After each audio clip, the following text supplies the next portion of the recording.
In the year 2077, the virtual game Apocalypse became a reality. The world's order collapsed and Earth turned into a living hell. Humans began awakening supernatural abilities. In this chaotic world, Jiang City's richest playboy, Ye Yao, managed to protect Qin Yanran at all costs. He spent a fortune hiring 10 experts to help her level up, ensuring she had access to the best resources. He spared no expense, even depleting his entire fortune to buy a divine artifact for Qin Yanran. Whenever valuable opportunities or equipment appeared, Ye Yao immediately handed them over to her. Thanks to his support, Qin Yanran finally rose to become a god-tier powerhouse in the Dragon Country. Today was supposed to be their wedding day. Everyone was overjoyed to see what they believed was a match made in heaven. Many even envied Qin Yanran, dreaming of having such a wealthy, devoted man propose to them. However, at the wedding ceremony, Qin Yanran smiled and hugged Ye Zhao, only to suddenly declare that she would never marry him. Right before his eyes, she tore out his heart. Shocked and in agony, Ye Zhao asked why she would do this. Lying on the ground at death's door, he couldn't fathom why the woman he loved with all his heart would betray him so cruelly. Qin Yanran replied that money couldn't buy her true feelings. She accused Ye Xiao of trying to use lavish gifts to coerce her affection.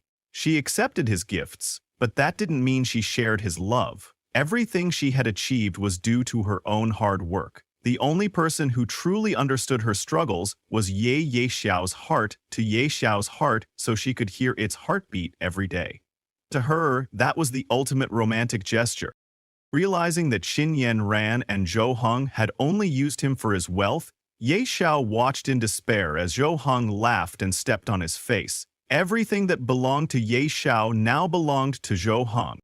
Just like that, Ye Xiao died, still unable to understand why Qin Yanran had betrayed him after he sacrificed everything for her. His heart was filled with fury. He refused to let things end this way. He wanted them to pay for what they had done. In the midst of his rage, Ye Xiao suddenly opened his eyes and found himself in a familiar place. Qin Yanran was standing before him, shouting at him. She demanded a little more of his money, claiming she was only taking it to preserve his dignity, and warned him never to bother her again if he continued clinging to her. Ye Xiao barely registered her words. He was too shocked. Had he been reincarnated? It dawned on him that he was now back in the week before Apocalypse descended. There were 200,000 yuan on his card, the monthly allowance he used to give Qin Yanran. Recognizing the scene unfolding before him, Ye Xiao realized he had truly returned to the past.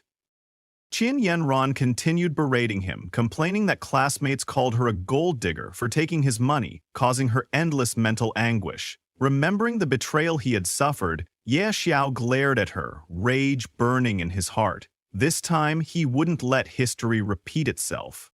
Scared, Qin Yanran asked Ye Xiao if he was regretting his actions. In response, he quickly pushed her away and told her that if she was only taking his money for his own good, then he would never give her anything again. Hearing this, Qin Yanran suddenly softened her tone and asked if this was another one of his tricks. She said that since he had come all this way, she would reluctantly accept his card once more. But Ye Xiao, furious, ordered her to get lost immediately. Shocked at his sudden change in attitude, Qin Yanran demanded to know how he dared to speak to her like that, warning him that he would regret it. Ye Xiao then removed her shoes he had paid for, and told her to leave them behind before she left. Incensed, Qin Yanran shouted that he shouldn't think a little bit of money made him so great and that he should remember what he had done today. She vowed that even if he knelt and begged her in the future, she would never acknowledge him again. Ye Zhao tossed the shoes into a nearby trash bin, replying that if she truly never wanted to see him again, that would be a blessing. He warned her not to appear in front of him anymore because he had more important matters to attend to than waste time on her. At that moment, Ye Zhao recalled that the Apocalypse beta test would begin in just 1 week. During the first 10 minutes of that beta test, the recharge system would be briefly activated. He needed to secure enough funds before the test started. Immediately contacted Ye Lin, a relative who had always wanted to buy out his shares in the family corporation. Ye Lin was surprised to hear that Ye Xiao suddenly wanted to sell all of his shares. Ye Xiao explained that he wanted 20 billion for the shares, not a cent less. If she agreed, she would have 5 days to complete the paperwork and transfer the money into his account. Ye Lin readily agreed, assuring Ye Xiao there would be no problem. She was pleased to see him finally decide to hand over Ye Corporation to her. However, Ye Xiao reminded her that there was no time for idle chatter and told her to call him once everything was ready. With his financial problem now solved, Ye Xiao only needed to wait for the Apocalypse Beta to arrive. This time, he thought, I'll climb to the top alone. A week later, the Apocalypse Beta arrived. Ye Xiao quickly registered and created his account. A welcome window appeared informing him that this was the beta version of the game, which would last for 3 days. After that, the public version would go live. Logging into the game gave Ye Xiao a familiar feeling. This is it, he thought, the starting point of Apocalypse. He chose the nickname Night Xiao and selected the Beast Tamer class. In his previous life, he had witnessed a guild get obliterated by a god-tier beast tamer commanding a dark abyss dragon. This time, with his unlimited funds and resources, he would master the beast tamer class. After finalizing his nickname and class, Ye Xiao opened the top-up recharge window and successfully deposited $20 billion into the game. Within the next 3 days, he expected the value of those in-game coins to multiply tenfold. Suddenly, the system congratulated Ye Xiao for being the first player to recharge over $1 billion. As a reward, it unlocked a unique hidden profession called Wealth. Ye Xiao was taken aback. He had never heard of a hidden class unlocked by spending so much money. Could it be God of Wealth? At that moment, a red frog appeared from within the system, casually smoking and speaking to him. Ye Yao stared in disbelief, wondering where the frog had come from. The frog introduced itself as Ebisu, Ye Yao's wealth mentor, announcing that Ye Yao was now the 709th god of wealth under his guidance. However, Ye Xiao didn't believe the toad at first. How could a toad possibly be a wealth mentor? Feeling insulted, the toad snapped its fingers to show Ye Xiao what true wealth looked like. Suddenly, countless system notifications appeared before Ye Xiao. Innate talent, wealth rolling in, LV.1, the most basic ability of the god of wealth, allowing him to generate wealth. His gold coins will increase by 1% daily. Innate talent, penny pincher, LV.1. As a god of wealth, he rejects all losses. Upon death, no gold coins or items will drop. Innate talent, extraordinary luck, level 1. It's said that money brings good fortune. Possessing immense wealth also grants excellent luck. Innate talent, unmatched charm, -1. Even the ugliest person becomes handsome when they're generous. His charm increases by +50. Innate talent, power of the wealth god, EV1. As a god, he wields divine power. For every 1,000,000 gold coins he spends, he gains +1 random attribute point, up to 100 points per day.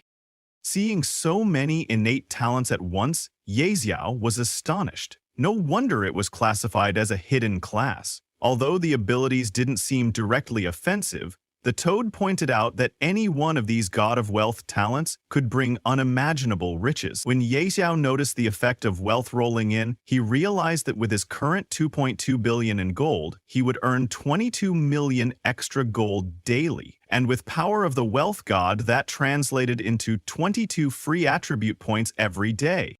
He quickly concluded that this god of wealth class was simply overpowered. In his previous life, he had spent all his money on Qin Yen Ren, but in this life as a god of wealth, he was determined to show the world the true power of money. With this golden finger, he wouldn't have to wait to become stronger. Ye Xiao immediately spawned into the newbie village. He noticed there weren't many players around, making it the perfect time to level up quickly. However, starting as a beast tamer was dozens of times harder than other classes. In the early stages, he couldn't tame powerful beasts. He needed a good strategy. The toad chastised him for recklessly choosing beast tamer, reminding him he didn't even start with a proper weapon. But Ye Yao insisted that the toad just didn't understand the beast tamer class had the highest potential for growth if nurtured correctly.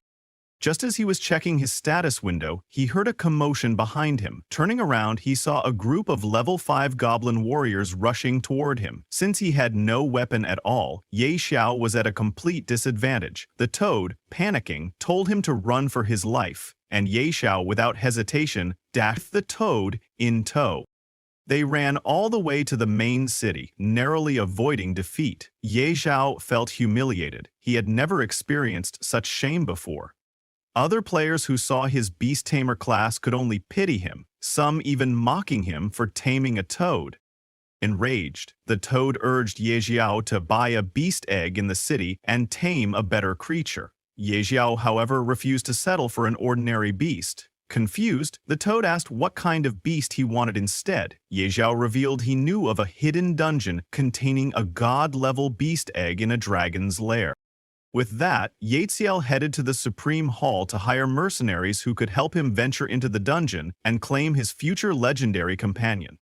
However, the toad was shocked to see Yaeziel heading into the Supreme Hall at level 1. Typically, only players above level 100 could hire guards in such a prestigious place. Ignoring the toad's warnings, Yaeziel entered anyway, only to be stopped by a level 80 Grand Archmage.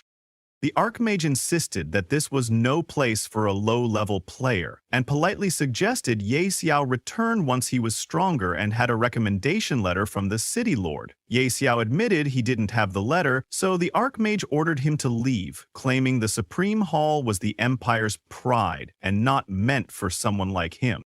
At that point, Ye Xiao mentioned he had heard the Archmage had recently lost something and that he was here to return it. Suspicious, the Archmage declared he had lost nothing and warned Ye Xiao not to lie. In response, Ye Xiao tossed a handful of gold coins onto the ground and told the Archmage to look carefully. Those were the lost coins. A sudden glint appeared in the Archmage's eyes. He quickly collected the gold coins, and his attitude toward Ye Xiao changed dramatically. Showing new respect, he guided Ye Xiao to a VIP room in the War God Pavilion on the upper floors of the Supreme Hall. Ye Xiao couldn't help but smile at how quickly the Archmage's demeanor had shifted. He even teased the Archmage, saying he liked his earlier fierceness. In return, the Archmage assured Ye Xiao that he was now free to enter.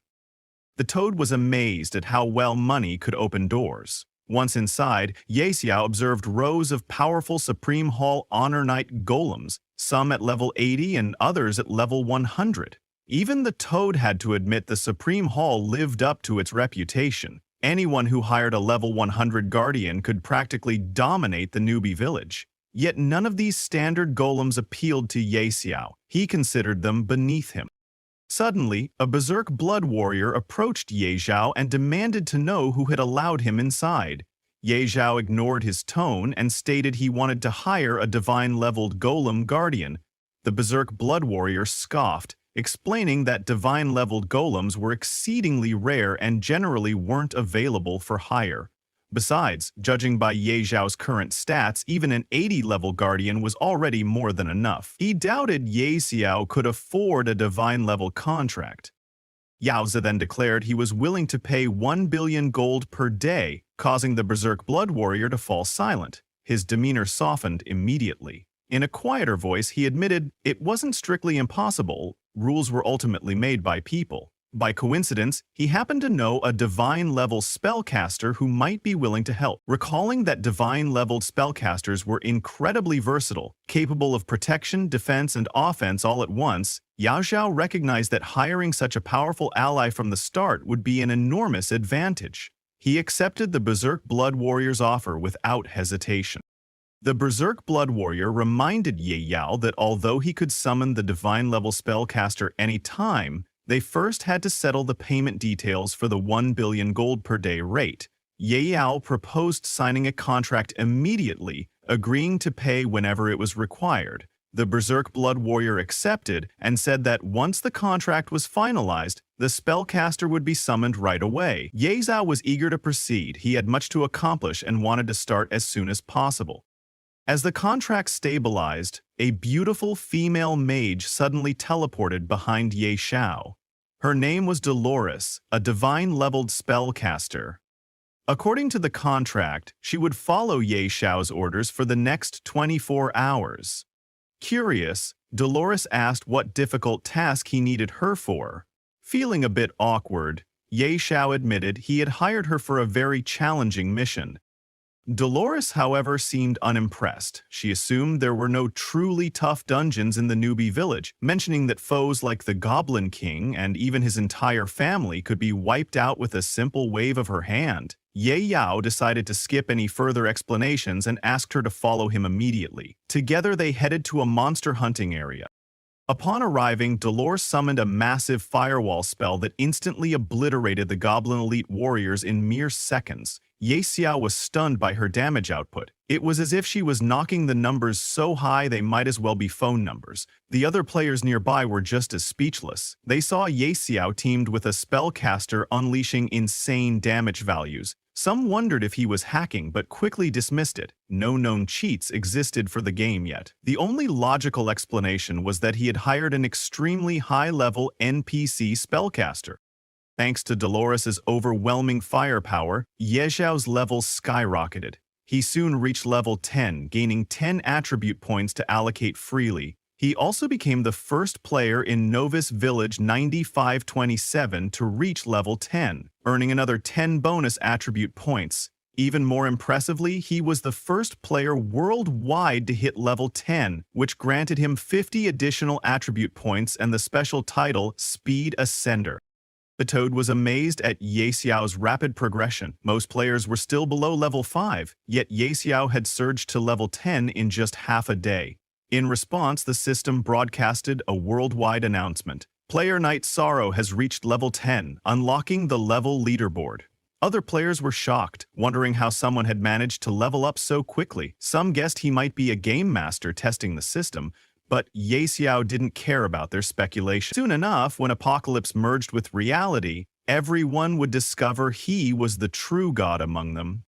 With his new level, bonus attribute points, and the 100 points gained from spending 1 billion gold through his God of Wealth power, Ye Xiao decided it was time to head for his true destination. After a long trek, the Toad finally asked how much farther they had to go to reach the hidden dungeon. Ye Xiao reassured him they had already arrived. Pointing ahead, he announced with a smile, "Welcome to the Dragon's Lair."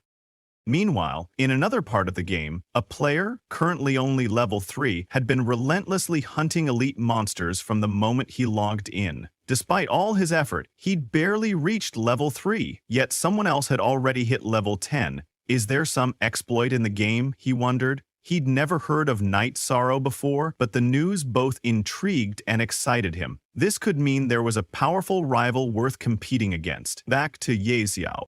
Having finally arrived at the hidden dungeon located in Novice Village 9527, deep within Whispering Valley at coordinates 1102-254, Ye Xiao placed his hand on a particular stone to reveal a concealed entrance. As he and his companions entered, a system warning flashed.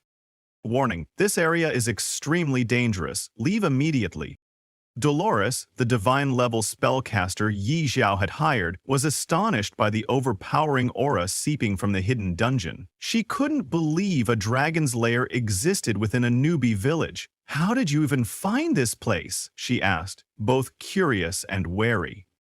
Now Ye Xiao explained he had no intention of actually fighting a dragon at his current level. A level 100 berserker in his previous life had accidentally triggered a hidden quest, Explore the Dragon's Lair, and discovered the entrance was in the Novice Village. Nobody believed him at the time, so he ventured in alone and never returned. In Ye Xiao's past life, he'd bought that berserker's battle footage for a high price and learned there was a rare dragon egg in this dungeon. Now he intended to claim it. Both Dolores and the Toad, e.g. Episu, were shocked when Ye Xiao revealed he planned to steal a dragon egg. Dolores warned him that stealing a dragon egg was often harder than slaying the dragon itself. Ye Xiao, however, insisted that someone of her caliber, a god-tier sorceress, could handle the challenge in seconds. Venturing deeper into the lair, the group soon spotted a massive dragon in deep slumber. Dolores froze in place. "That's a Tier 5 Radiant Dragon," she exclaimed in disbelief. "Even a Tier 3 dragon can destroy an entire guild. A Tier 5 Radiant Dragon is in another league entirely." Yao's eyes gleamed. The egg of such a powerful creature had to be incredibly valuable. He was determined to obtain it at any cost. Dolores, however, shook her head, refusing to fight. Even doubling her commission wouldn't change her mind. She claimed it was simply impossible. Ye Xiao then clarified he had no intention of battling the dragon directly, he just needed her to buy him some time while he snatched the egg. Dolores still hesitated. A Tier 5 Radiant Dragon was beyond formidable. As she started to walk away, Ye Xiao tripled her fee on the spot. With such a massive offer, Dolores finally relented. "I can only hold off the dragon for 3 minutes at most," she warned. "Use that time wisely to grab the egg." She then cast multiple buffs on Ye Xiao, each lasting exactly 3 minutes, and told him bluntly, "The rest is up to you." Seeing this, Ye Xiao realized just how incredible and terrifying a god-tier sorceress could be. Sister Tao Lesi unleashed her full power against the dragon, using ice arrows to restrict its movement and draw its rage away from Ye Xiao. With the dragon's attention focused on her, Ye Xiao slipped behind it, hoping to steal the dragon egg undetected. He reminded Sister Tao not to let the dragon notice him, otherwise they'd be done for. But Sister Tao was quickly running out of steam. She called out to Ye Xiao that she could only distract the dragon for another minute and a half, so he needed to hurry. When Ye Xiao tried to lift the dragon egg, he realized it was far heavier than he'd expected. He asked the toad, Ebisu, to help, but the toad clumsily knocked over some armor lying nearby, causing a loud crash that caught the dragon's attention. Enraged, the dragon turned toward them. Ye Xiao grabbed the egg in a panic and yelled for Sister Tao to do something. Mustering her remaining mana, Sister Tao erected an ice wall to slow the dragon's advance, but it was nowhere near enough. The dragon roared and unleashed a Dragon King's breath, forcing Sister Tao to warn Ye Xiao to run for his life. She herself fled as well. Seeing her also running away, Ye Xiao shouted after her in confusion, but she reminded him their 3-minute deal was over. She wasn't some invincible being who could take on a Tier 5 dragon indefinitely. Together, they barely escaped the dungeon before they were incinerated by the dragon's breath. Though it was a close call, Ye Xiao successfully managed to snatch the dragon egg. Outside, Sister Tao admitted that if this egg truly belonged to a Tier 5 dragon, then the risk they'd taken would be worth it. She also reminded Ye Xiao not to forget her commission. Because of this mission, Tao Lesi's favorability toward Ye Xiao increased, now sitting at 60. Ye Xiao assured her she'd be paid promptly. He then turned his attention to contracting the beast. The toad teased Ye Xiao, hoping the egg wouldn't hatch into something bizarre. Otherwise, that 300 million he'd spent to hire Sister Tao would have gone to waste. Ignoring the jab, Ye Xiao placed his hand on the dragon egg. Success or failure, it all came down to this moment. The shell cracked, revealing a small green dragon. But there was something odd about its appearance. It didn't look like a radiant dragon hatchling at all. Its coloration was wrong. Taken aback, they wondered if this meant the radiant dragon had been cheated on? When Ye Xiao checked the little dragon's status, he was completely stunned. It turned out to be a mythical tier Azure Sky Dragon, currently at level 1, yet its base stats were already off the charts. Strength 500, Constitution 500, Agility 500, Spirit 500. In addition, it had several overwhelmingly powerful talents. Absolute Suppression. As a mythical tier beast, the Azure Sky Dragon naturally suppresses lower tier creatures, deals plus 30% damage to creatures below mythical tier, receives 30% damage from creatures below mythical tier. 2. Dragon King. The Azure Sky Dragon, as the supreme being of the dragon race, naturally suppresses all dragon-type creatures. Deals plus 50% damage to all dragons. Recedes 50% damage from dragons. 3. Mythical Bloodline. As a mythical tier beast, the Azure Sky Dragon has an incredibly resilient body. Gains increased stats upon leveling. HP regen, 200 per second / mana regen, 200 per second. HP plus 100%, mana plus 100%. It also possessed several devastating skills. 1. Earth-shaking Dragon Roar. A group stun skill. The Azure Sky Dragon unleashes a thunderous roar, shaking the very land. All creatures within a 20-meter radius are stunned for 1.5 seconds, regardless of tier or type. Hold down 30 seconds. Mana cost 2,000. 2. Dragon King's Breath. A single target skill. The Azure Sky Dragon breathes scorching flames that deal 500% of its strength as true damage to a locked target. This attack cannot be dodged. 5 seconds. Mana cost 1,000. 3. Dragon King's Wrath. A unique talent skill. The Azure Sky Dragon enters an uncontrollable rage, determined to obliterate everything in its path. Deals strength plus constitution % true damage indiscriminately to all creatures within 50 meters. Cooldown 30 days. After activation, all stats permanently decrease by 5%, and the dragon falls into a 5-day slumber. With 500 strength at level 1, even its basic breath attack would inflict well over 2,500 damage, an amount no normal player could withstand. Sister Tao congratulated Ye Xiao on his extraordinary luck, pointing out the hatchling's absurd stats and immeasurable growth potential. If this Azure Sky Dragon matured, its power would be terrifying. Overjoyed, Ye Xiao decided to name the hatchling Little Gray. The toy was equally delighted that this formidable beast was now unmistakably Ye Xiao's companion rather than his own. But suddenly, Ye Xiao noticed the toad holding something strange, a badge. Curious, Ye Xiao asked him where it came from. The toad explained he'd picked it up from the dragon's nest. Sister Tao recognized it and wondered if it might be the Calamity tier Mark of Ferocity, but upon checking, Ye Xiao discovered it wasn't a true Calamity tier item. Instead, it was simply called Mark of Ferocity, offering +10 to all stats. Unique passive Ferocity's Might. The bearer gains unparalleled strength. All skills can trigger critical hits. Base crit rate +20%. Crit damage +100%. It also had an active skill called Ferocious Massacre, which unleashed the mark's power to deal 1,000% of the user's spirit as true damage to a target. This attack had double the normal crit chance, and if crit chance exceeded 100%, any overflow converted into additional crit damage. It also had a 5% chance to cause instant death. If the target's HP fell below 20%, the instant death effect was guaranteed. The skill's cooldown was 10 days. Judging by the badge's monstrous stats, Sister Tao told Ye Xiao it was likely a Calamity tier item. The toad, however, insisted Ye Xiao hand it over, complaining that he had risked his life to retrieve it from the dragon's lair. Ye Xiao countered that thanks to the toad's clumsiness, they'd nearly lost their lives, so it was only fair that he keep the badge as compensation.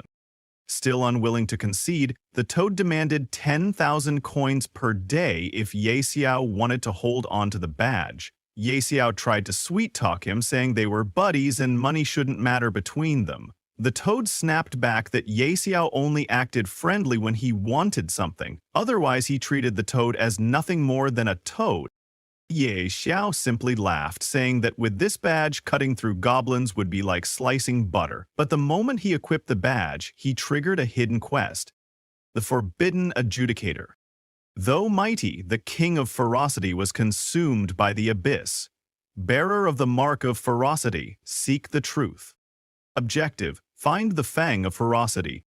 Startled by the sudden hidden quest, Ye Xiao wondered what the Fang of Ferocity was. Sister Tao, who knew of it, explained that it was a god-tier assassin's dagger, forged from the fangs of an abyssal beast. Known for explosive power, the Fang seemed linked to the Mark of Ferocity. However, she warned that reaching the Abyss continent would be a long journey. Before Ye Xiao could ask for more details, his daily gaming time ran out. He would be forcibly logged out in 3 minutes. Sister Tao opened a teleportation portal to return to the Supreme Hall, remarking that she hadn't expected a hidden dungeon in a starter village to take so long. She reminded Ye Xiao that if he ever needed help with another dangerous dungeon, he could hire her anytime. Ye Xiao said his goodbyes and logged out to rest. Since the Doomsday game was still in beta and hadn't fully merged with reality yet, no need to push his body too hard. The next day at Ye Xiao's home, Ye Xiao browsed the internet for news about Doomsday and found countless popular articles discussing the game's dominance in the gaming community. It topped discussion charts and players were complaining about the game's difficulty. Many spent entire days playing but only reached level 2, dying repeatedly and suffering stat resets. Some posts also mentioned Ye Xiao, the mysterious player who'd reached level 10 in just one day, while most couldn't even scrape together enough experience to level once. Many questioned if he was cheating or hacking. There were more serious reports as well. On Doomsday's first day, many players died in-game and experienced severe physical symptoms after logging out, with some even requiring hospitalization. Cases of organ failure among survivors were emerging. In response, several governments had issued warnings against playing the game. Because of so many reported deaths, multiple nations were now banning Doomsday. Seeing this news, Ye Xiao could only laugh. He knew that once the game merged with reality, those countries would regret it and everyone would suffer. While he was enjoying his morning, his phone suddenly rang. It was his girlfriend Qin Yanran calling from Northhua Hospital. She demanded Ye Xiao bring some food for Jiu Hong and pay his medical bills. If he did so, she would act as if nothing had ever happened between them. In response, Ye Xiao ended the call and blocked her number, unwilling to tolerate her demands any longer.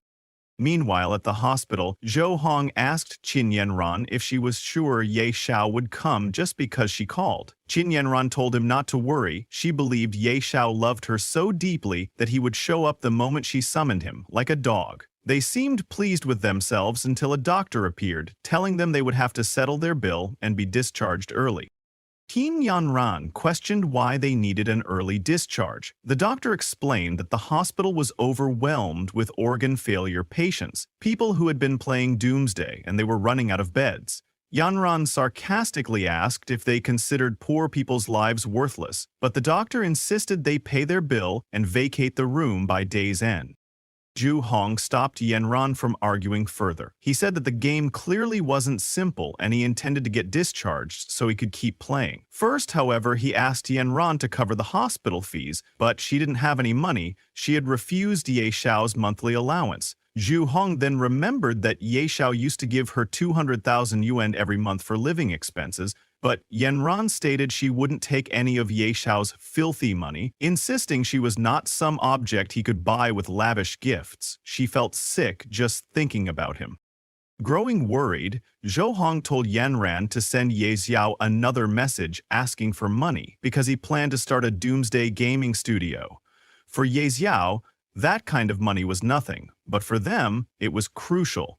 Yanran reassured Zhou Hong that once Ye Xiao showed up, she would say a few sweet words and he would obediently hand over the money. Meanwhile, at Ye Xiao's home, he had been sleeping after logging out of the game. When his alarm went off, he woke up, ready to log back into Doomsday. He wanted to continue leveling up before the beta fully merged with reality. Upon logging in, he found himself back in Novice Village.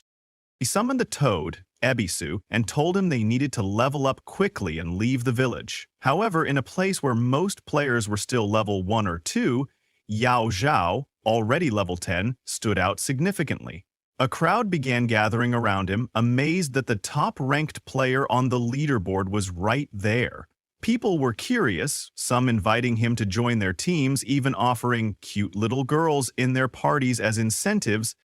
Despite changing into a masked outfit to hide his face, Ye Xiao couldn't conceal the level floating above his head. To escape the attention, he ran out of the novice village as fast as he could. Unfortunately, other players still chasing him for answers or opportunities followed him outside. Even after leaving the village, they continued pursuing him, determined to catch up to the game's most mysterious powerhouse.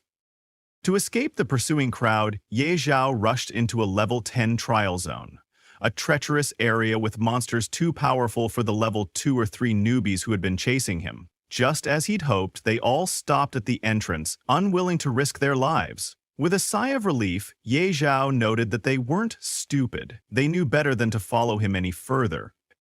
He continued onward until he saw a castle with a guard standing at the entrance. The guard told Ye Xiao that this wasn't a place for someone of his level, but Ye Xiao replied that he was there to begin his advancement trial. Surprised by Ye Xiao's level 10 status, the guard asked if he had a team. Ye Xiao declared that he was going in solo, causing the guard to scoff at his arrogance. Even on normal difficulty, attempting this trial alone was nearly suicide. Ye Xiao dismissed the guard's concern, boasting that he wouldn't die so easily. Shaking his head, the guard decided Ye Xiao was just another reckless kid. Standing on the magical circle that started the trial, Ye Xiao was presented with several difficulty options: normal, hard, nightmare, hell, and abyss. Without hesitation, he chose the highest setting, abyss, and confirmed he would enter alone. The guard watching was in disbelief. A mere level 10 player trying to tackle abyss difficulty by himself? Ye Xiao recalled that in his previous life he had tried this trial with full bronze gear and an elite team, yet they'd nearly been wiped out because he'd had to babysit Qin Yunran. This time, he was determined to get revenge and erase the shame of his past. Summoning Little Gray, his mythical grade Azure Sky Dragon, he felt confident he had nothing to fear. Suddenly, Ye Xiao heard movement behind him. It was a level 10 mutated snow wolf with 5,000 HP and 50 MP, along with imposing stats: Strength 300, Constitution 500, Agility 300, and Spirit 500. As an abyss creature, once it locked onto a target, it was like facing death itself. Even Ye Xiao felt a twinge of fear. 500 and 0 HP was immense for a level 10 monster. He quickly commanded Little Gray to attack. The dragon unleashed Dragon King's Breath, dealing a massive 2,500 damage. Little Gray followed up with physical claw attacks that did another 500-600 damage. The Snow Wolf's HP plummeted, sending it into a berserk state. Before it could strike back, Little Gray used earth-shaking Dragon Roar, stunning the wolf and leaving it helpless. Then another Dragon King's Breath finished the job. Upon defeating the wolf, Little Gray leveled up 4 times in a row. Ye Yao was thrilled to see such rapid progression, plus 4 levels in an instant. Checking Little Gray's updated stats, he found that the dragon gained plus 50 to each stat per level, confirming that mythical grade beasts grew at a terrifying rate. It even unlocked a new, incredibly powerful skill. The Snow Wolf also dropped some impressive loot: a Blood Wolf Fang dagger, dark gold grade, and a Snow Wolf bow, dark gold grade. Xiao marveled at the quality. Mutated bosses in Abyss difficulty seemed to drop vastly superior items compared to his past life.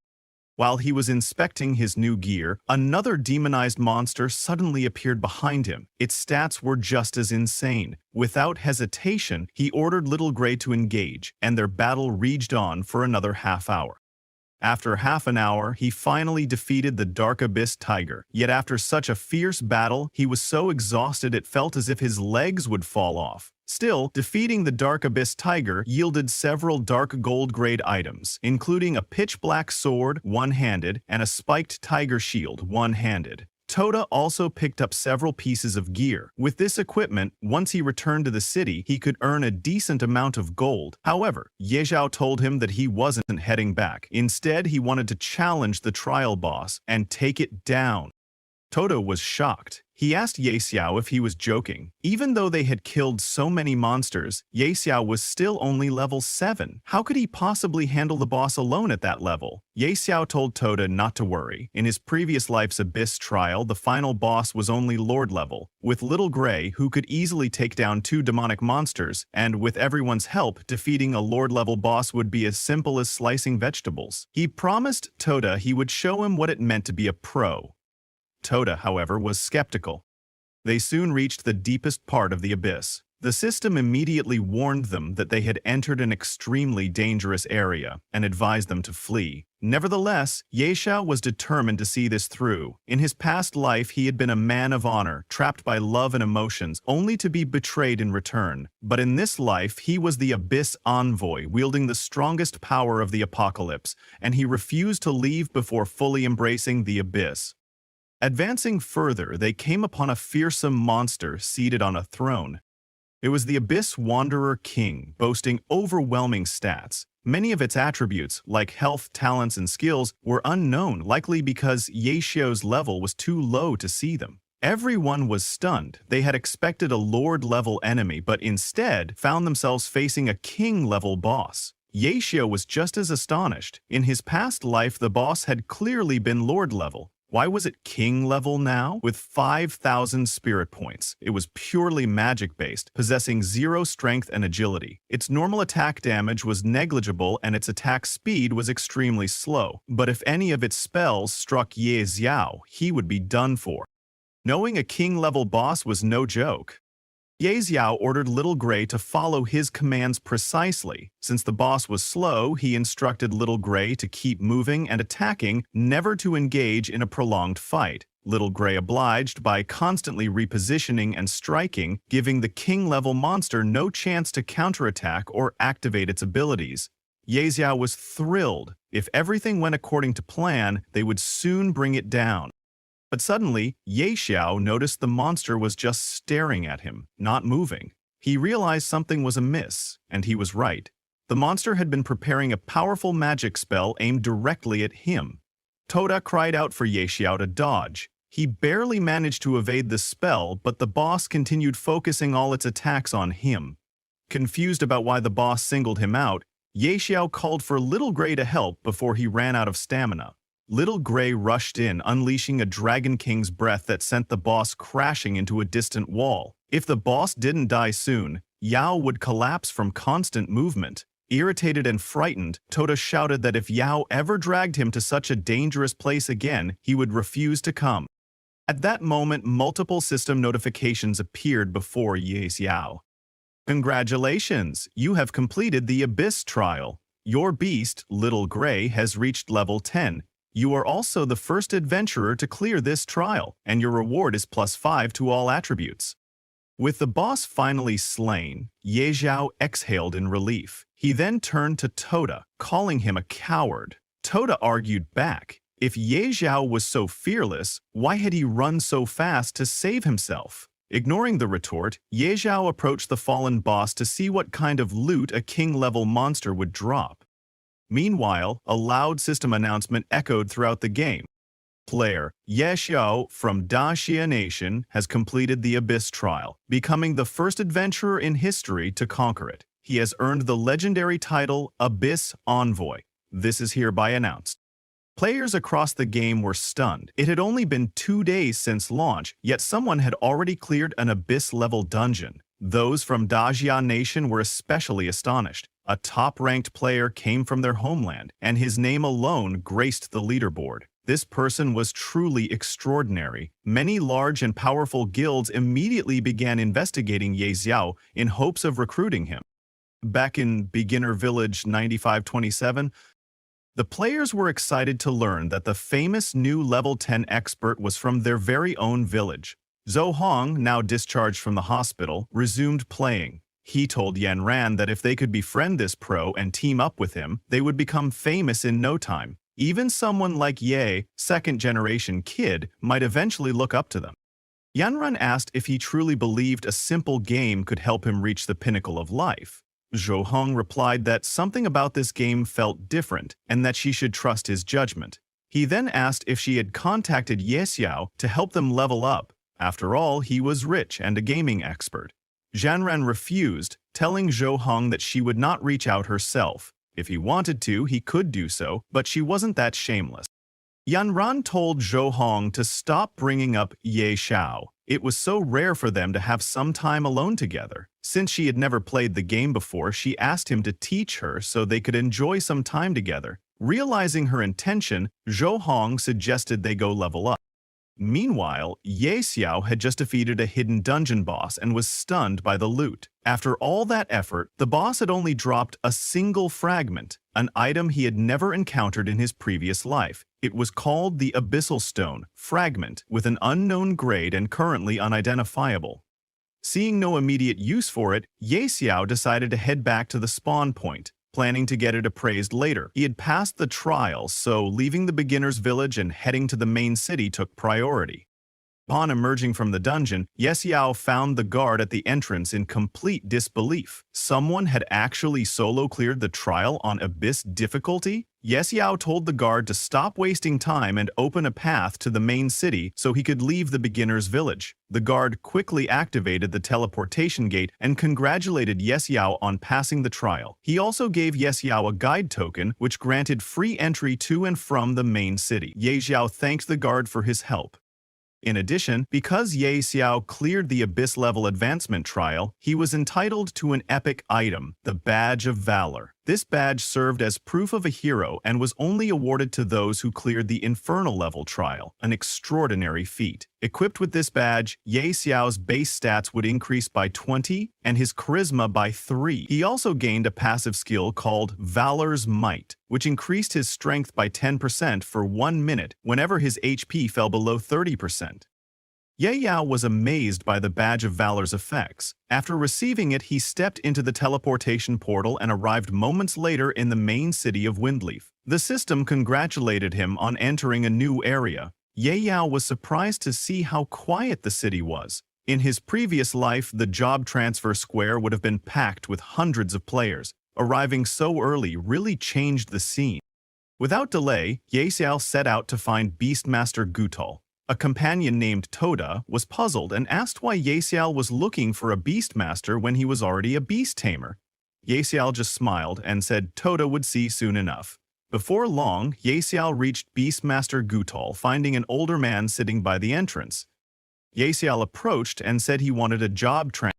However, the old man dismissed him outright, telling him to bother someone else. Ye Xiao insisted that he wanted to transfer to the hidden class Beast Whisperer, and that only Gutol could grant it. At this, the old man glared and said that becoming a Beast Whisperer wasn't for just anyone. If Ye Xiao wanted to join this class, he would have to prove his strength first. Gutol ordered him to head to the outskirts and bring back 100 demon wolf cub eyes.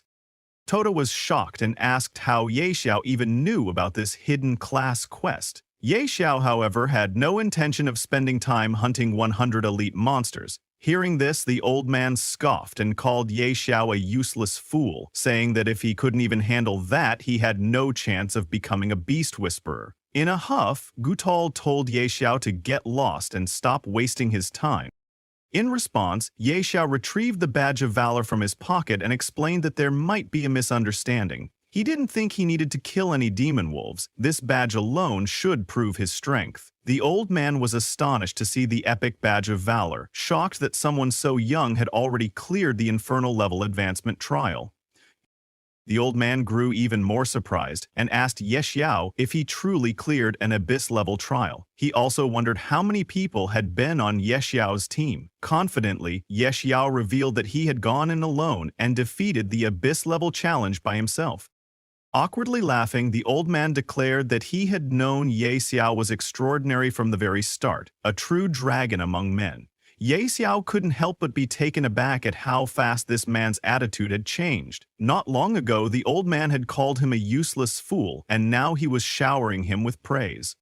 Without wasting any time, Ye Xiao asked if he could finally transfer to the Beast Whisperer class. The old man nodded but admitted he first wanted to see what kind of beast could survive an Abyss-level trial. Ye Xiao then showed him his little dragon hatchling. Taken aback, the old man broke into a cold sweat. He could hardly believe he was looking at a god-tier dragon hatchling. He never expected to witness such a creature in his lifetime. However, the old man told Ye Xiao that he might not be able to transfer him to the Beast Whisperer class that day. When Ye Xiao asked why, the old man explained that the Beast Whisperer class was simply unworthy of a god-tier beast. Instead, he would introduce Ye Xiao to the Royal Chief Beast Tamer. He handed Ye Xiao a referral letter and gave him directions, insisting that only the Royal Chief Beast Tamer could properly guide him. Upon receiving the letter, Ye Xiao triggered a new hidden class quest, Dragon's Whisper. After securing the referral letter, Ye Xiao headed toward the royal city to find the Royal Chief Beast Tamer. As they traveled, Toda marveled at Ye's luck in discovering a hidden class. Ye Xiao then mentioned that the Royal Chief Beast Tamer was quite far away, and that he had other matters to handle first. Confused, Toda asked what those matters were. Ye Xiao only smiled and told him to follow along, because he needed to complete another hidden quest. Still perplexed about how Ye Xiao knew so many hidden quests, Tota went with him. Soon they arrived in front of a grand church-like building where a beautiful woman stood surrounded by guards, searching for something. Jokingly, Tota asked if Ye Xiao planned to sell himself to a wealthy lady. Ye Xiao just chuckled and explained that this was Lady Charel, the widow of the former city lord, a rich and beautiful noblewoman, but not the reason he had come. As Ye Xiao approached, the guards stopped him and demanded to know who he was. Ye Xiao respectfully greeted Lady Charel and asked why she seemed so sorrowful. Was there a problem he could help solve? Lady Charel confided that she had lost a very precious personal item. If Ye Xiao could recover it, she would be deeply grateful. Thus, Ye Xiao triggered yet another hidden mission, Lady Charel's request. Retrieve her beautiful flower. He reassured Lady Charel that he would take care of it, then set out to fulfill her request. After that, Ye Xiao headed into the city to look for the flower, while Tota grew more and more confused. He asked Ye Xiao why they were wandering around town if Lady Charel's flower should be in a garden or somewhere outside the city. Ye Xiao simply smiled and replied that this wasn't an ordinary flower. Tota asked if Ye Xiao actually knew where the flower was, but Ye Xiao didn't say a word. Instead, he walked into a small shop.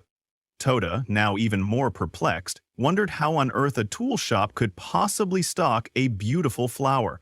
As they entered, the shopkeeper greeted Ye Xiao and asked what he was looking to buy.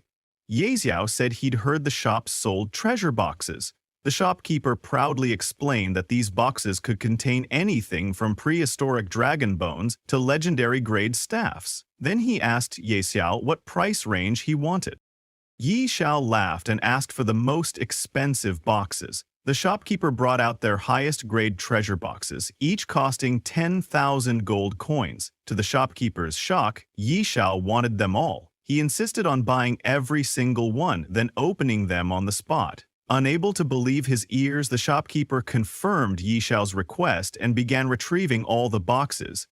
One by one, Ye Xiao opened the boxes. Most contained various random items, but no sign of the rare flower. After half an hour, he was down to the last box without any luck. Nervously, he opened the final treasure box, and finally his luck shone through. Inside was the crystal white flower, a stunning bloom whose actual use was unknown.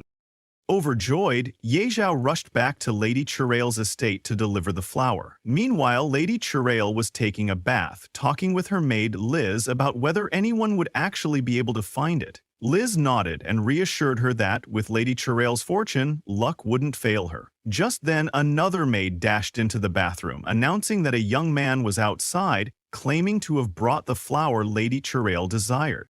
Shocked, Lady Charel stood up, momentarily forgetting she wasn't wearing anything, unable to believe someone had truly found it so quickly. After hastily dressing, she came out to greet Ye Xiao. A guard gestured toward him, explaining that he was the one who had come with the flower. Ye Xiao presented the box to Lady Charel and invited her to inspect its contents. Overjoyed to see the very flower she had been searching for, Lady Charel thanked him profusely. Turning to Ye Xiao, she asked what reward he wanted, money or perhaps a rare artifact. She was more than ready to repay him for his trouble. Ye Xiao told Lady Charel that he wasn't interested in money or artifacts. Hearing this, Lady Charel smiled and teased that if wealth and treasures didn't appeal to him, the only thing left for her to offer was herself. Blushing in embarrassment, Ye Xiao was shocked by her bold suggestion. He quickly composed himself and nervously clarified that she had misunderstood. He only needed her help to obtain official citizenship status. Lady Cherry laughed, amused by Ye Xiao's noble demeanor and charm, and her favorability toward him increased. "You little rascal," she teased. "So all you wanted was citizenship? That's easy." She called for one of her maids, Eliza, to prepare the necessary papers and her official seal. However, Ye Xiao had another request. He wanted to purchase property in Windleaf City and settle down. He showed Lady Charella a map and pointed to the location he had in mind. Glancing at the map, she noted that while she understood his desire to acquire real estate, the West District he was eyeing wasn't exactly a bustling area. She asked if he was certain about his choice. Ye Xiao nodded, assuring her it was exactly what he wanted, and politely asked for her help in making the right connections. Lady Cherae agreed and told him she would arrange for someone to contact the real estate agents in the West District. Ye Xiao thanked her for everything. Toda, however, was not pleased with Ye Xiao's decision. He didn't understand why Ye Xiao would ignore the prosperous East District, arguing that buying land in the less developed West District would only lead to losses. Surely that wasn't how to build wealth. Unconcerned, Ye Xiao told Toda not to worry. In his previous life, Windleaf City would be attacked by strange creatures. Even the current city lord would fall in battle, and most of the East District would be destroyed. The West District, being sparsely populated, wouldn't attract as many monsters and would suffer the least damage. Later, it would become the most functional and therefore most valuable part of Windleaf City. When that happened, Ye Zio's investment would yield tenfold profits. Sometime later, Ye Xiao went to the governor's office. The real estate contracts for his purchases had been finalized, granting him ownership of 340 residential units and 184 commercial properties, an investment totaling 1.2 billion gold coins. Ye Xiao could hardly believe he had managed to buy so much with just 1 billion. After he completed the paperwork and paid the full amount, Lady Cherae handed him his citizenship documents. Ye Yao was ecstatic. He couldn't believe he had already become a citizen of Windleaf City. However, Lady Cherae corrected him, explaining that he was not simply a citizen of Windleaf City, but a first-class citizen of the Dragon Phoenix Empire. Ye Yao was stunned. He could hardly believe he'd become a citizen of the entire empire, and a first-class one at that. Toda, who was standing nearby, was equally astonished. Even many powerful warlords didn't hold first-class citizenship in the Dragon Phoenix Empire, so he remarked that Ye Xiao had really hit the jackpot. Looking at Lady Cherae, Ye Xiao asked if she was of royal descent. She smiled and teased him, saying, "What? I can't be royalty?" From Ye Xiao's perspective, her noble and regal bearing now made perfect sense. Curious, he inquired whether she knew the royal beast tamer. To his surprise, Lady Cherae revealed that the royal beast tamer was actually her uncle. When she asked why Ye Zhao was looking for him, Ye Zhao softly admitted he wanted to learn more about the beast tamer profession and related missions. Lady Cherae blushed at his earnestness and explained that her uncle, Stir, was in the imperial capital, though he was eccentric and unpredictable. She promised to try contacting him on Ye Zhao's behalf. Ye Zhao thanked Lady Cherae and gallantly kissed her hand, causing her to blush in embarrassment. She told him not to call her madam anymore. Sophia would suffice. Because of this, Lady Sophia's favorability increased by +20. The system also congratulated Ye Zhao for obtaining first-class citizenship in the Dragon Phoenix Empire. It announced that his prestige ranking had been unlocked, and that players from Great Xia could now check the leaderboard. Additionally, Night Xiao had successfully acquired real estate, unlocking the regional housing system. As a result, all Great Xia players had their daily game time limit increased by 1 hour. Observing this, Toda was amazed, teasing Yaziel by asking if he had sold his looks to charm Lady Sophia. Yaziel only smiled in response. Meanwhile, after the system broadcast Yaziel's achievements, many other players were astonished, wondering what first-class citizenship meant. A housing system? An extra hour of playtime for everyone? Many found it unbelievable, while some grew annoyed that they might be considered lower-class citizens. Being a nobody in real life was bad enough. Did they have to be nobodies in the game, too? Elsewhere, Yanran and Zhou Hong were hunting goblins to level up when they heard the announcement. They were amazed that Night Qiao had already reached level 11 and become a first-class citizen. Yanran agreed it was quite impressive, though she thought his name sounded a bit odd. She lamented that if they had a top player like him leading them, they'd probably be at level 4 or 5 by now. Instead, they were struggling to kill a single slime. One of their teammates, angered by Yanran's complaints, asked if she was unhappy with the team. He noted that she did almost nothing, yet gained levels just by tagging along, and she still wasn't satisfied. If she didn't like it, he said, she could leave. Zhou Hong tried to calm everyone down, explaining that it was just a misunderstanding and apologizing on Yanran's behalf. Furious at the lack of support, Yenron declared that she wanted to leave the party anyway. The teammates retorted that if she thought being a little pretty let her act like a princess, she was mistaken. Zhou Hong grew upset and asked Yenran how they were supposed to level up now that it was just the two of them. She snapped back that he had promised to help her level up, but when the others insulted her, he didn't defend her. "Do you even care about me?" she demanded. Zhou Hong apologized, admitting he was wrong. He then asked if Yenran had contacted Night Xiao to play Apocalypse with them. Yenran refused, saying, "Why should I contact him first? He always contacts me first." Zhou Hong apologized again, saying he knew she had her pride, but begged her to reach out to Yexiao just this once so he could help them level up. Moved by his plea, Yanran agreed to consider it, telling Zhou Hong she would message Night Xiao after she logged off. Zhou Hong bade her goodbye, saying he'd be waiting for good news. Yanran logged out, picked up her phone, and decided to contact Yexiao. Although she found his extravagant spending a bit crude, she was willing to give him another chance.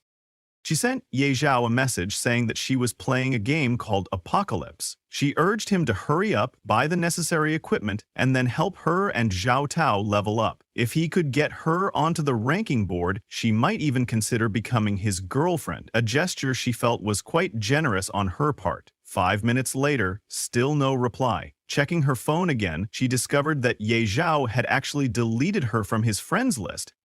Outraged, Yanran demanded to know how he dared to remove her. She swore that from that day on, they were completely through. Even if he knelt and begged her like a dog, she would never forgive him. Meanwhile, inside the game at Windleaf City's Eastern District, Ye Xiao remarked to Toda that the Western District would soon flourish just as this one had. He had come to identify some of his newly acquired items, so he headed to an appraisal shop. However, the shopkeeper informed him that they only appraised silver-grade equipment and above. If he had bronze-grade equipment, he would have to visit another shop outside the city. In response, Ye Xiao took out one of his dark gold tier items and asked if the shopkeeper could handle it. The shopkeeper examined the piece in surprise. It truly was dark gold grade. Grinning, he assured Ye Xiao that as a gold tier appraiser, he had over an 80% success rate. The only catch was that dark gold grade appraisals cost 100 gold coins each. Unfazed, Ye Xiao handed over the money and mentioned he had several more dark gold tier items to be appraised as well. The shopkeeper was stunned. This customer was clearly loaded. Ye Xiao urged him to hurry, as he was in a rush. The first item appraised was a blue crystal necklace called the Night Pendant, level 10, dark gold grade. It granted plus 40 spirit, plus 40 strength, and 20% dark attribute damage taken. The shopkeeper was astonished by its impressive stats. Ye Xiao was equally pleased. Over the next while, all of Ye Xiao's dark gold items were successfully appraised. He equipped a few, boosting his base attributes to Strength, 142, Constitution, 99, Spirit, 264, Agility, 110. His special attributes were now Luck, 65, and Charm, 68.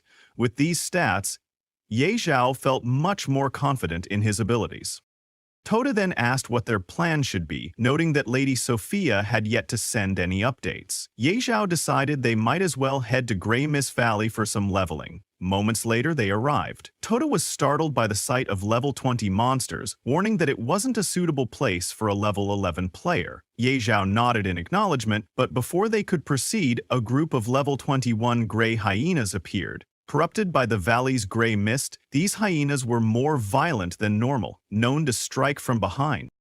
Ye Xiao quickly summoned Little Gray to fight them. The little dragon unleashed a dragon breath attack, instantly defeating the gray hyenas. Meanwhile, Ye Xiao calmly sipped tea, noting that although the monsters here were high level, they approached on their own and Little Gray could handle them. For 2 hours, Little Gray fended off every monster that wandered too close. By the end, Ye Xiao had easily reached level 12, and Little Gray had also hit level 12. Ye Yao was amazed at how straightforward leveling had become. At this rate, he might reach level 20 in just a few days.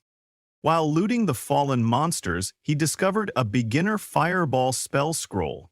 Toda joked that a beast tamer using fireball might look odd, but Ye Xiao merely smiled, insisting that more skills were always better. He successfully learned Fireball, which dealt 150% of his spirit as magic damage, had a 1-second cast time, cost 50 MP, and had a 5-second cooldown.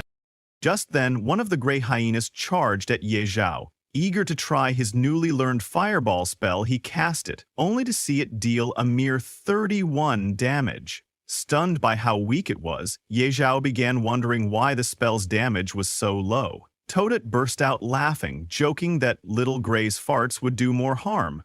Ye Zhao ignored him and checked the time, realizing that only 2 hours remained before the official public release began, on the 3rd day of Doomsday. At that moment, all citizens of the Great Xia Kingdom aged 16 and above would be forcibly pulled into this dangerous game, bringing about a massive change in the world. As predicted, exactly 2 hours later in the real world, dark thunderclouds filled the sky. A glowing blue system window appeared before everyone aged 16 and older, displaying the words, "Greater than Doomsday, entering game." Confused people wondered if it was some kind of midnight prank, until they were abruptly pulled into the Doomsday game. Some had been soaking in a bathhouse, others were eating, and many questioned whether they had just been transported to another dimension.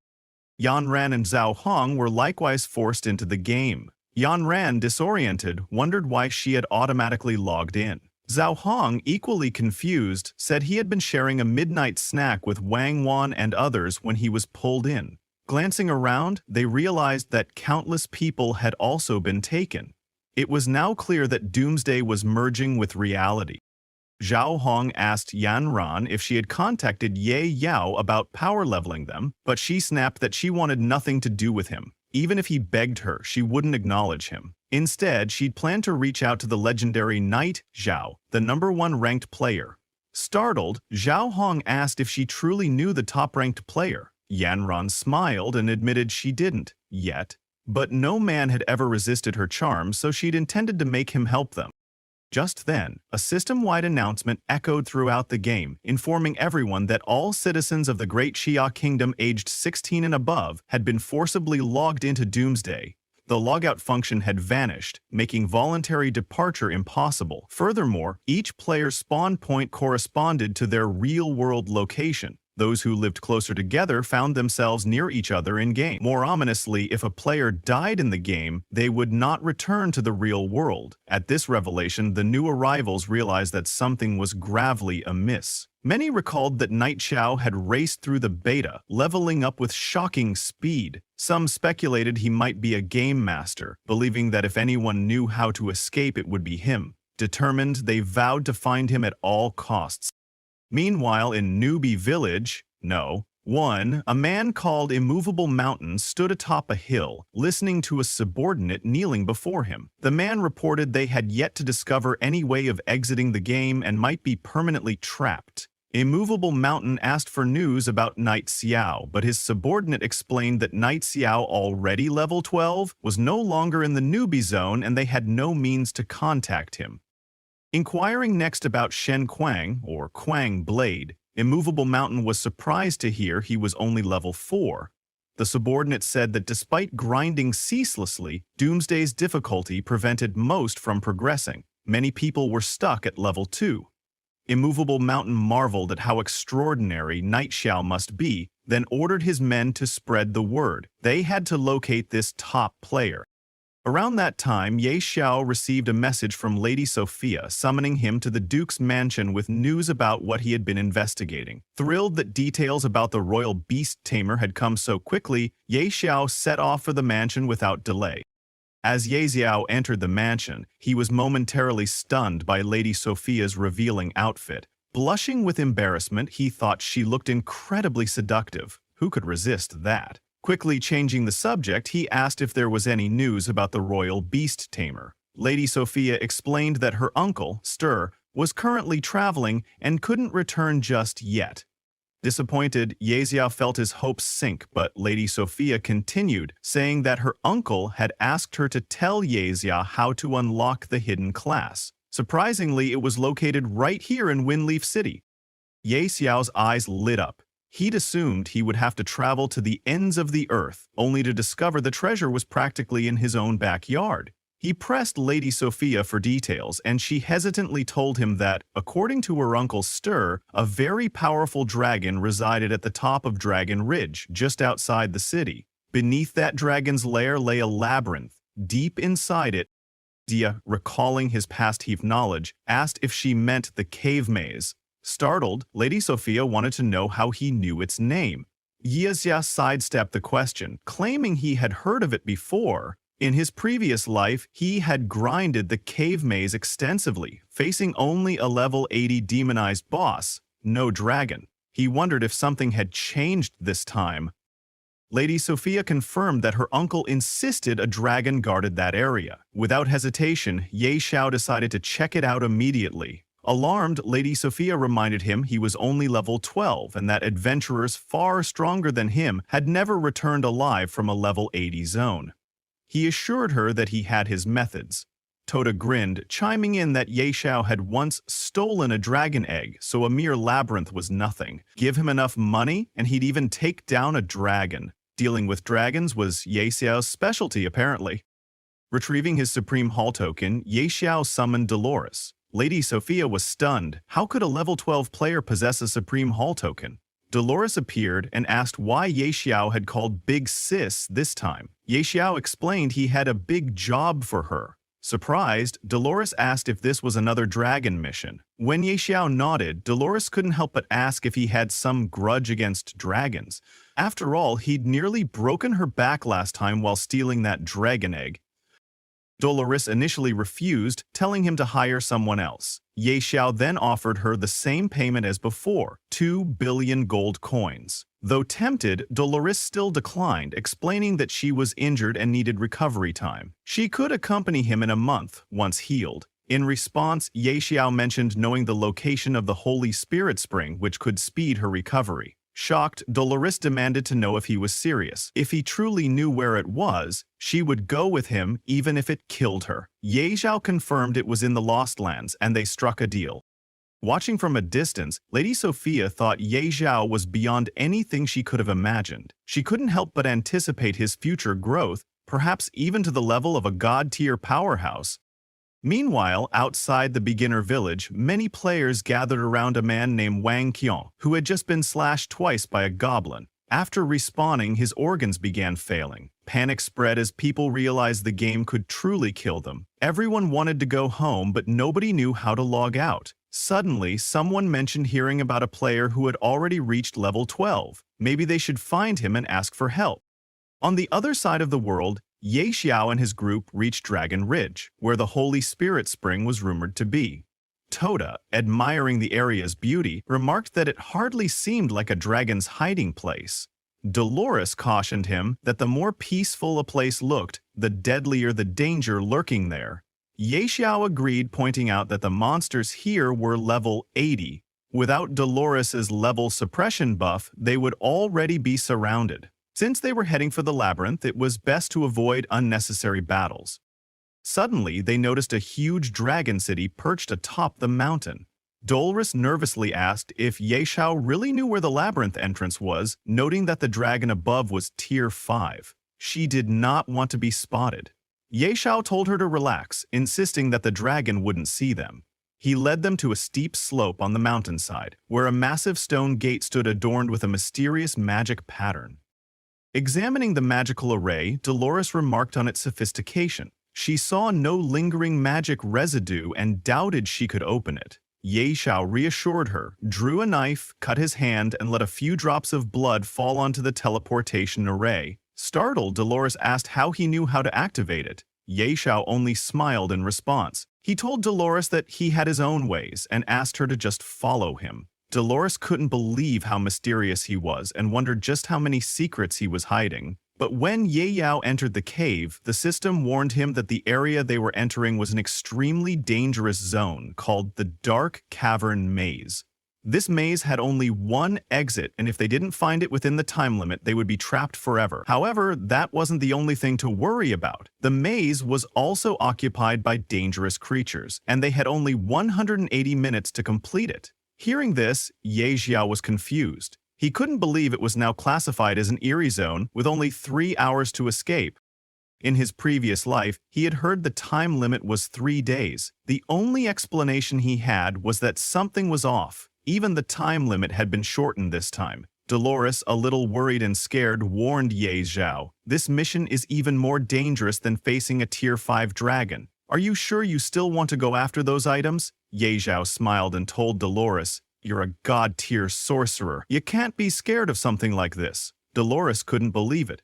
"This brat actually thinks I'm scared?" She laughed and said, "Don't be ridiculous. I'm a god-tier powerhouse, a Supreme Hall Elder, and a top sorcerer. I'm not afraid of some mere eerie maze." Ye Zhao smiled and said, "That's what I wanted to hear." Then he asked Dolores, "Do you know concealment magic?"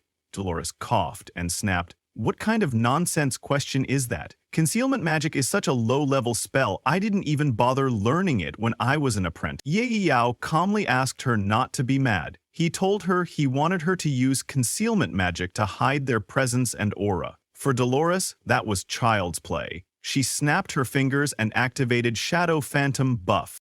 With that, they merged with the darkness and became invisible for a while. Ye Zhao was amazed to see such an incredible effect, exactly what he expected from a god-tier sorcerer. He then told Dolores, "There are 5 eerie monsters in this maze. 3 of them are level 60 crawlers, 1 is a level 60 elite boss, and the last is a level 80 regular eerie monster. We need to be careful." Dolores, surprised and curious, asked him, "How do you know that?" "This is the first time anyone's entered and discovered this dungeon." Ye Zhao smiled. Of course, he couldn't tell her that he had cleared this maze 800 times in his past life. Of course, he knew a few things. Dolores, now even more surprised, asked Ye Zhao, "How many secrets are you hiding?" Ye Zhao smiled and simply said, "Nothing." Just then, 3 monsters appeared in front of them, guarding the gate. Ye Xiao told Dolores that they needed to sneak past without drawing attention.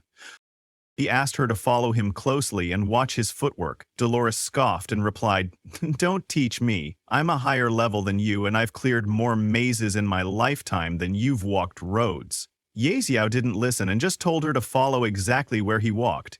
Ye Xiao skillfully avoided the traps and walked right past the monsters. Dolores was stunned. She couldn't believe he had just passed a level 60 elite and it didn't even notice him.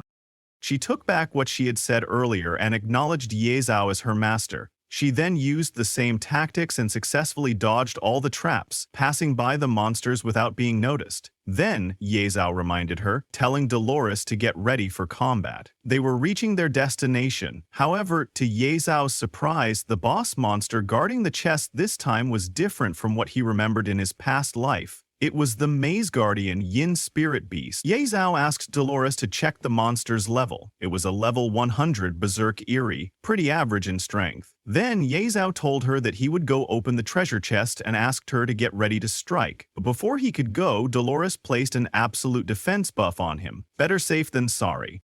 Ye Zhao turned to Tota and warned, "Don't move recklessly like last time, or you'll alert the Yin Spirit Beast."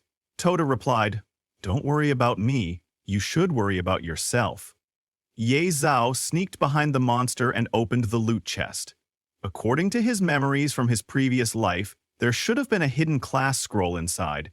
However, when he opened the chest, he was shocked. The treasure inside was different from what it had been in his past life. As he was trying to make sense of it, the boss monster noticed him and tried to attack. But Dolores reacted just in time and used Frost Shock to stop the monster. She shouted to Ye Xiao, "Hurry up! I'm barely holding him back." Ye Xiao ran, but the monster quickly broke free from the Frost Shock and began chasing after him.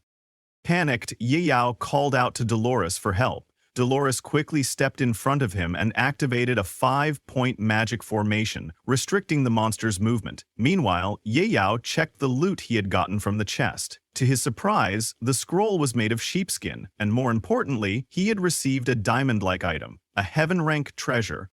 It had an active skill cooldown power, cooldown stone. Effect resets the cooldown of any skill or item regardless of its rank. Cooldown 3 days.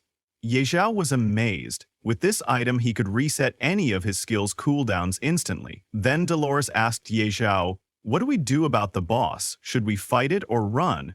"Of course we're going to fight it," Ye Zhao replied. "Go all out and unleash your full power." Dolores released her full strength and landed a devastating thunder strike on the monster. The monster roared in pain. Yi Xiao, confused, asked, "Why is the boss screaming like that?"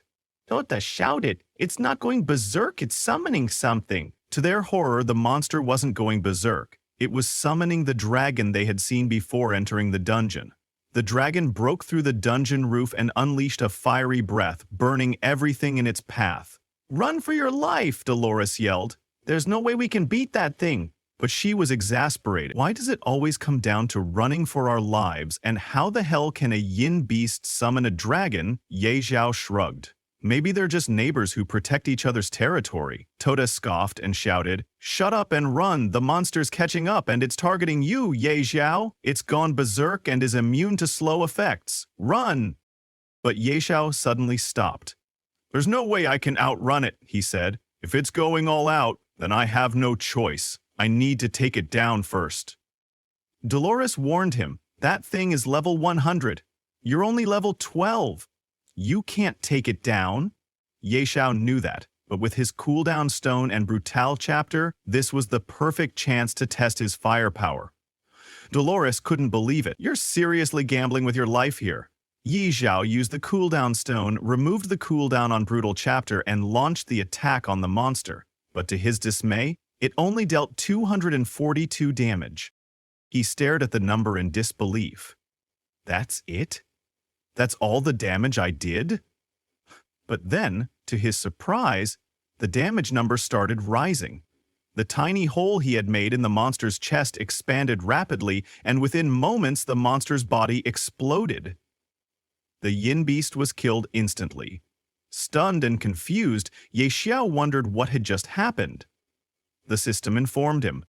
Target's HP has fallen below 20%. Forced instant death effect triggered. After successfully killing the level 100 strange demonized boss, the Yin Beast, Ye Xiao leveled up 8 times, reaching level 20. His beast companion, Little Gray, also reached level 20. With this, Ye Xiao had hit the level cap and could no longer level up for now.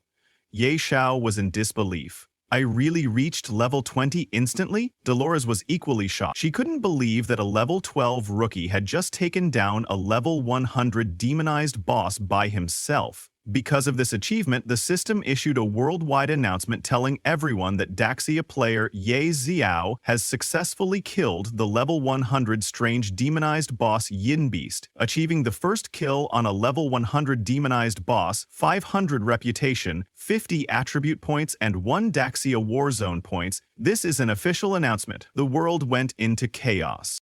People couldn't believe it, asking, "What kind of bullshit is this? The game just launched, so how can someone kill a level 100 boss already? That's not even humanly possible. This game is bugged, or maybe Ye Zhao isn't even human. There's definitely something fishy here." Some were so shocked they kneeled before Ye Zhao, calling him daddy and acknowledging him as their godfather. But others remained skeptical. How can a level 12 rookie kill a level 100 boss? He must be hacking, huh? Even an old man in the crowd couldn't believe it. Daxia, the country we thought we had completely surpassed, produced a player like this, he wondered? Could the hidden force behind Doomsday be related to this Yi Zhao? Meanwhile, after defeating the boss, the cave began to collapse. Dolores shouted, "We need to get out of here, now." But Ye Zhao replied, "Wait, I haven't grabbed the loot yet." Dolores quickly opened a portal and yelled, "Forget the loot! If you don't leave now, you won't make it out alive." Ye Zhao agreed. Obviously, life comes first. After narrowly escaping death, Dolores remarked, "I haven't done something this exciting in a long time." Ye Zhao laughed and thanked her. "If you didn't have that portal, we'd be toast." Just when they thought they were safe, the Skyfire Dragon, the same one that attacked them in the dungeon, suddenly descended and looked right at them. It unleashed its fire breath attack, forcing Ye Zhao and Dolores to run for their lives once again. "If I die," Dolores shouted, "just make sure to send me the coordinates of the Holy Spirit Spring and my payment." Luckily, they managed to escape successfully. Sometime later in Fengge, the main city, Ye Xiao went to meet Miss Sophia and showed her the Job Change Scroll. Miss Sophia was amazed. "You actually managed to get the item from the labyrinth? Incredible." Ye Xiao smirked and said, "It was nothing. A piece of cake," though deep down he knew he had nearly died. It definitely wasn't a piece of cake. Now that he had the scroll, he asked Miss Sophia, "How do I unlock the hidden class?" Miss Sophia examined the scroll and said, "This parchment doesn't seem to be a class-changing scroll." Yi Zhao was confused. "What do you mean it's not a class-changing scroll?"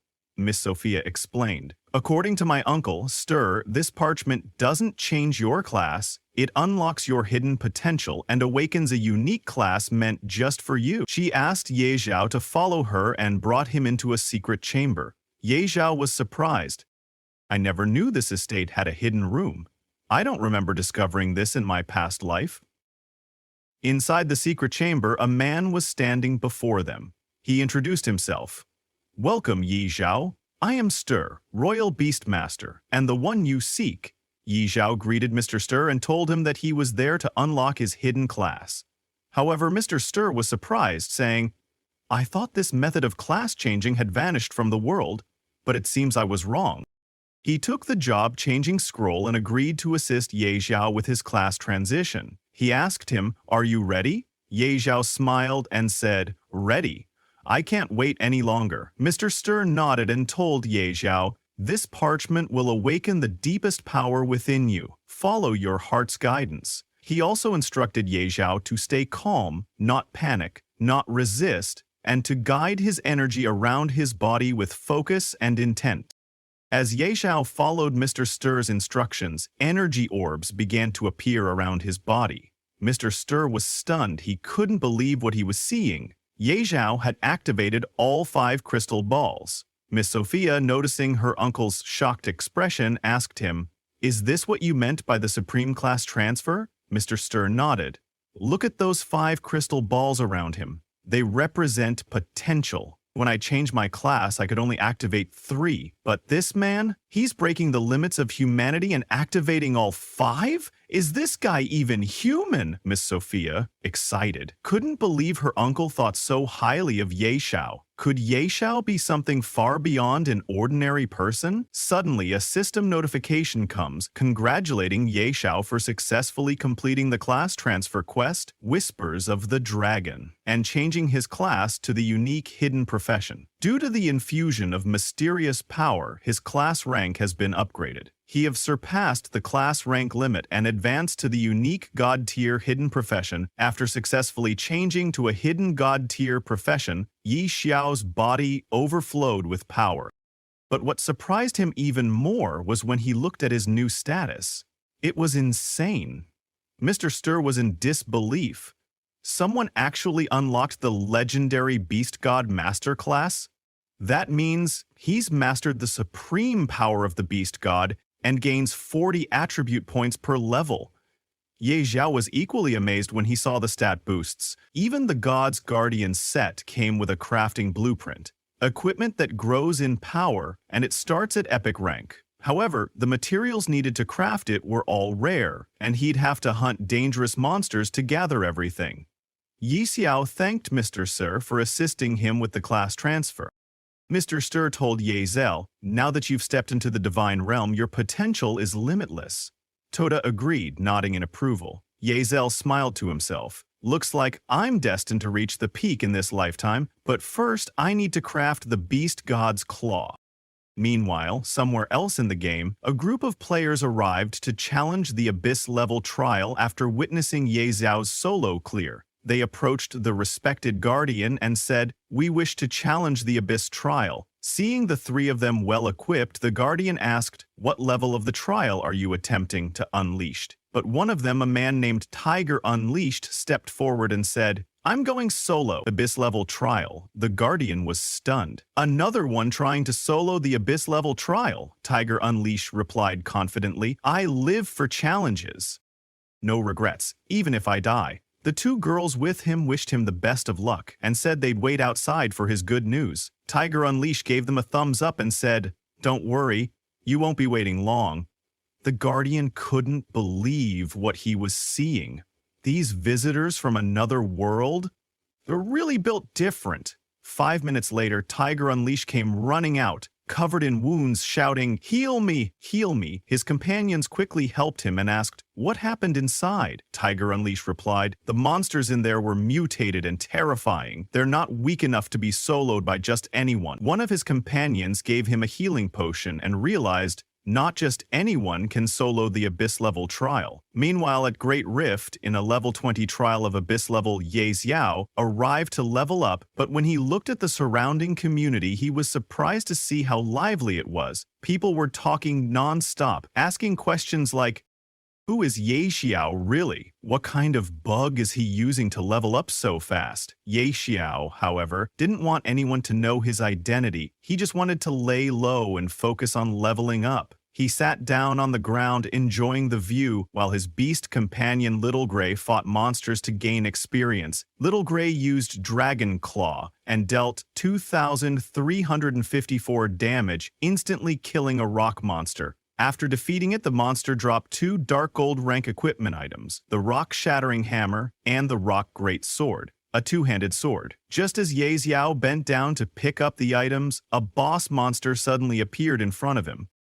It was a level 20 Abyss Watcher of King rank. Ye Xiao couldn't believe it. A King-level boss. Fortunately, it was only level 20. He quickly charged at the boss with the sword he just picked up and ordered Little Gray to attack. Meanwhile, back at the Abyss trial, Tiger Unleashed, who had attempted to solo it, had unfortunately died during the trial. His companions were in shock, asking, how could this happen? They had followed Ye Xiao's leveling path exactly.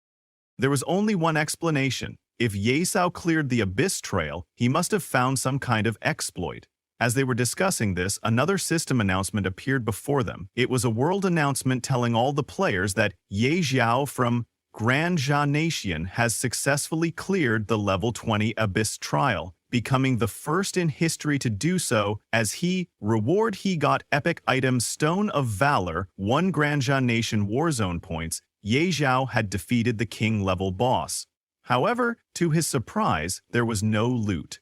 Just another Abyss Stone fragment. He was confused. When I killed the Wanderer, it also dropped a fragment, and now the Watcher dropped one too. What exactly are these things? Could these fragments be used to synthesize some kind of divine equipment? Yao placed the fragment in his inventory. No matter what, I'll figure out what these are used for eventually.